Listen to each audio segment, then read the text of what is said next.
Kabayan, good morning, kabayan. Morning. Morning. Kayo, kabayan. Ayos lang. Ang sarap buhay. Ito.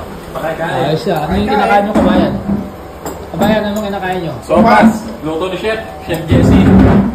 Grabe, sarap naman yan. Okay, kabayan, may tatanong lang ako, no? Parang ano eh, parang ngayon ko lang tayo napansin dito eh. Tatanong ko lang, kabayan, tiga saan ka? Balitiga, Laguna, Santa Rosa. Laguna, Santa Rosa. Pwede po malaman kung kailan ka dumating dito sa Czech Republic? So, dumating kami dito ng August 17.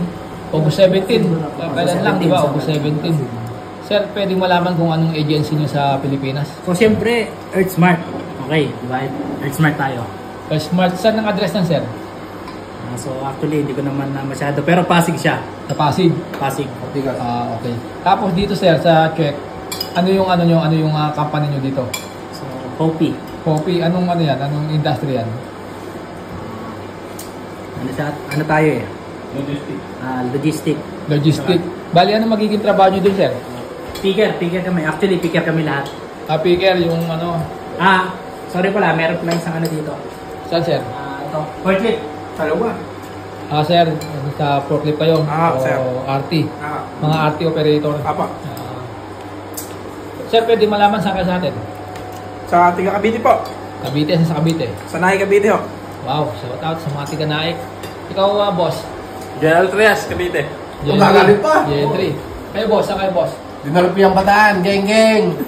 Kayo, boss? Saan ka? Urani, Bataan. Uy, Urani. Pwede po makikain? Oo naman. Wala Bigyan na tayo eh. pagkain eh. Hindi pa kasi sumasahod.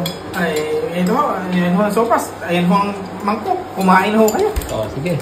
Pwede natin pagkatiyan kahit ano meron dito. Sige sir, final message para sa mga kababayan nating OFW na gusto din makarating ng Czech Republic. So, siyempre, ano lang tayo, tuloy lang natin yung gusto natin. Siyempre, para sa pamilya yan, di ba? Tuloy lang, ngayon lang naman para sa akin. Yeah. Okay, sige. Sir, any paragdagan pa? Ganun din sa akin. Ganun din. Mag-apply kayo para makapunta kayo dito. Pwede ba ilayo mo sa akin to? Ayoko makita ito. Maita ulo ko. Yun, ang pinakadamis doon. Pag di mag-apply, di ka talaga makakarating dito. Masarap ang buhay dito. Yun. Grabe. Ikaw sir, ano mo sa mga kababayan natin na gusto pumunta dito? Masarap kumain sa Czech. Yun, masarap daw kumain sa Czech. Okay. Thank you mga idol.